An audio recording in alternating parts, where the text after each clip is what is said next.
Welcome to another Breslow build. We're in Darien, Connecticut. Let me walk you through this. So here we have an all-white system.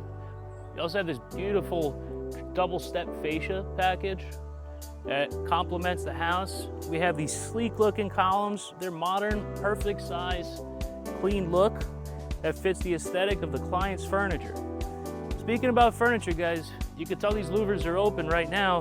So one of the beauties of having this system is if it starts raining, rain sensors will automatically close the louvers down. Your furniture doesn't get wet. You don't have to move cushions inside. And let me show you the difference. So back there, the client also has a little fire pit table.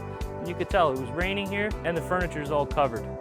One of the best features of having a motorized louvered roof system is the flexibility to be able to have the louvers closed by themselves, or you control them, you keep them open to allow sunlight in, and you'll notice the difference in the space once I close these up.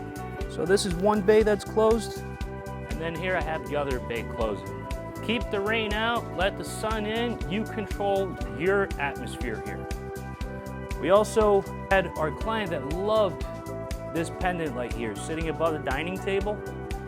We could also integrate that. We deal with designers, we deal with the clients directly to accommodate their taste and the kind of space they want to build. So guys, another awesome build. Stay tuned for the next one.